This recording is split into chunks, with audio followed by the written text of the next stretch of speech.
Benko Gambit taking down a FIDE Master, coming up next. Alright, we just saw Benko Gambit taking down a FIDE Master. Here's another one. This one is from 2013. I'm playing the black pieces.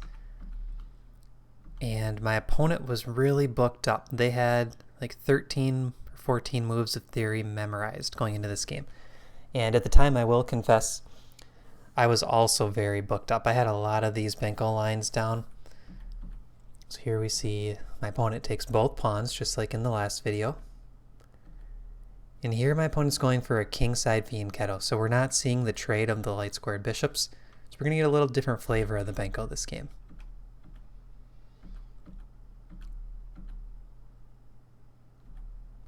Rook B1. And now look at my notes. Like I was into all of these intricacies of the Benko.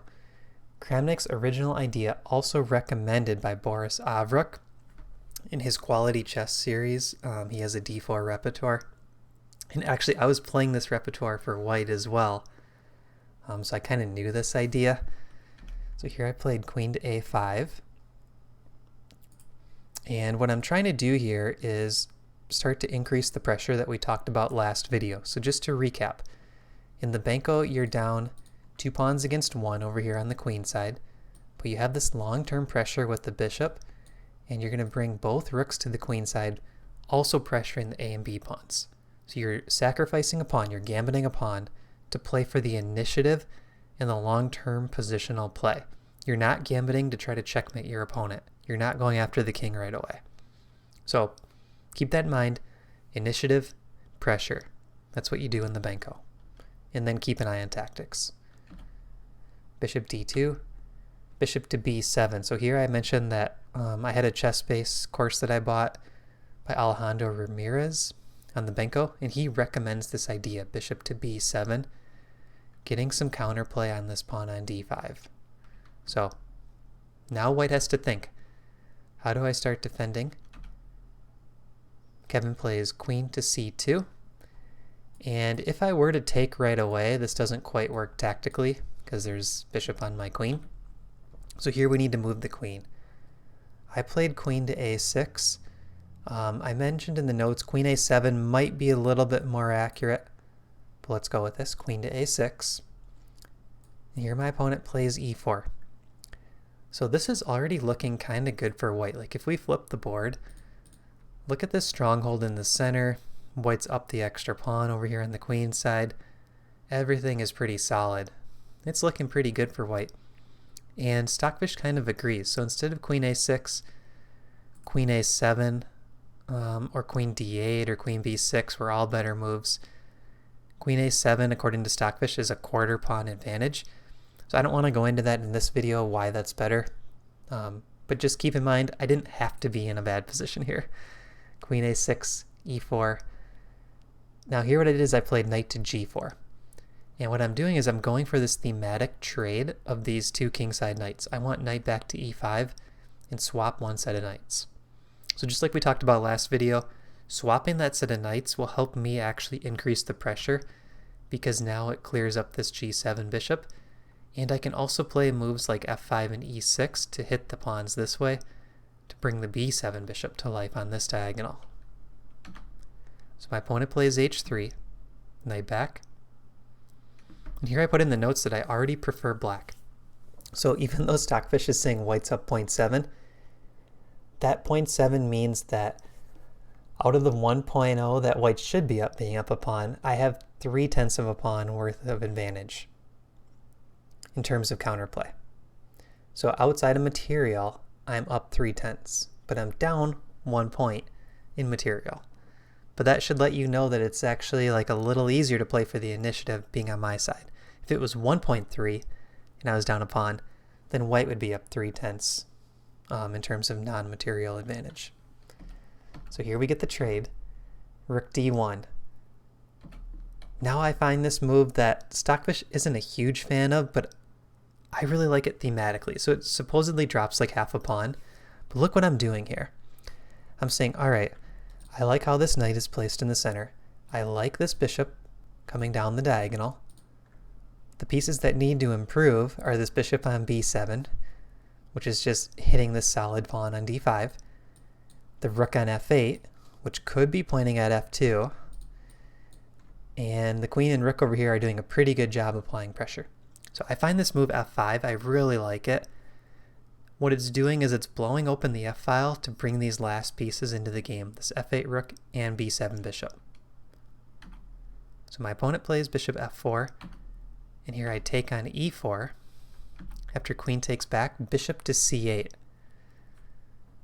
So now I'm trying to restructure the pieces. I actually want this bishop coming to f5. It's hitting the rook, skewering the queen. So it's an immediate threat. g4 is played by my opponent, and look at this, it's kind of softening up the white king side. These squares all become a little bit weaker when that g-pawn pushes up. So keep that in mind. Queen c4. And we talked about this last game. Even though you're down a pawn in the Benko, oftentimes you want a queen trade and you want to trade minor pieces because it can still increase your pressure against the opponent's pawns with your rooks. In this position, I want the queen trade because I think after the queen trade, I actually have more pressure than with the queens on. Right? So see how this is attacked, knight's attacked, pawn's attacked. All my pieces are attacking. All the white pieces are defending at the cost of only one pawn. So that's kind of the fun of the Benko. Queen c4, and white doesn't want to trade queens. So my opponent takes on e5. I trade queens and take back. Now, let's think of this in terms of the imbalance scorecard that we've looked at in a previous video. The imbalance scorecard goes through the imbalances one by one, and you can use them to evaluate how strong of a position it is. And it also helps determine a plan. So here we have the bishop pair for bishop and knight. We are still down one pawn, but we're hitting a2, we're hitting b2, we're hitting f2. So we have the activity, we have the bishop pair. White has the extra pawn. So let's try to convert that activity into more, whether we're winning material in the end or we're increasing our advantage, like maybe we create a passed pawn. Think of other ways that we can convert our imbalanced advantages to something even better. So we see a3 by white, h5. And back then, 2013, I wasn't thinking about imbalances as much as I am now, but I still thought about them. These notes that I have in the text are from 2013, and I said, look at the imbalances, opening up lines for the bishop pair after h5. So g takes h, g takes h, and now this bishop is starting to come back to life again. Rook to d3, bishop f5, and what I want to do next is probably like rook f to b8, trying to pressure the b pawn. So rook to b3 is played. Here I play rook to a4. I mentioned in the notes that this move is inaccurate, but I actually don't mind it looking at it now. And I said here that I'm encouraging white to play rook to e1. And I was thinking maybe I should have tried to contest the b file. But I'm looking at it now and I actually really like it because, like we were talking about, we want all of these pieces to play active. This is a really nice way to play active with the a rook. So now I play rook to c4, threatening rook down to c2, getting even more active. Knight to c3. And at this point, Stockfish likes rook to d4 best. I played rook to f6, so slight inaccuracy. What I wanted to play in the game was king to f7, but I didn't want to block in the f8 rook. Okay, here we see rook b7, I bring the king up. And interestingly enough, Stockfish says white should take this bishop, so sack the exchange and play d6 in order to open up the d5 square for the bishop or knight. So very dynamic idea for white that can hold equality. Rook takes e5. But instead my opponent plays what to me looks like the more natural move. Push that a pawn up the board, try to make a queen. Because that pawn is going to get dangerous very quickly. So I play rook to f4, a5. Now we're kind of getting into a time scramble here, But the nice thing about a time scramble in a position where you have the initiative is usually it's more likely that the opponent makes a blunder when they're the one defending. So my opponent's defending here. Hopefully it's more likely that he makes the blunder. Rook to g6, rook to e3. And now that we just talked about making blunders, here I make a huge blunder. Bishop to d4. I put in the notes that we were both playing off of a 30-second increment at this point. I calculated that this would work with my king running up towards the white king. And fortunately, my opponent immediately blunders back. So there's this choice which rook to take with. Rook e takes e7 is a winning move for white. After king f6, check, king g5, there's this really nice move, knight to e2. Bishop takes, king over, and there's no discovered check because the knight will take me. So it's not really hard to see, especially for a FIDE Master, but with only 30 seconds to move, the nerves were really tense at this point. White's been defending for a while. He missed it. He took with the other rook, which looks, honestly, looks very strong as well. But after king f6, there's no check. My bishop defends it. So really, actually, you could probably rule out this line in comparison to the other one, just knowing that you only get one check. But I think he was probably thinking, this is close to a mating net. You know, like let's say this pawn was on h4, and rook e6 was playable. It's almost a checkmate. You know, so this does look tempting in that sense. Here he plays rook to e2, which is a blunder. The best move is rook takes f2. I played bishop takes f3, which is also pretty good. 1.5 point advantage for black. Here we see rook e6, sacrifice in the exchange, takes, king back, and then knight b5. So Kevin here is still kind of going for this a pawn.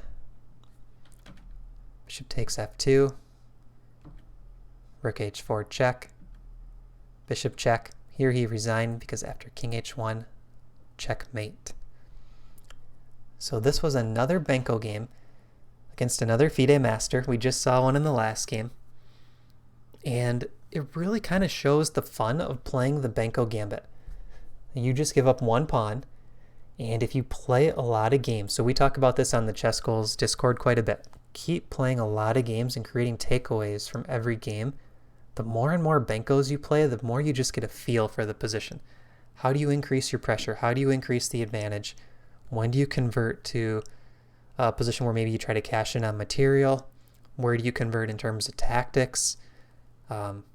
Sometimes you want to just create a pass pawn, like maybe your c pawn becomes a pass pawn after a trade. So really, I've enjoyed playing the Benko a ton.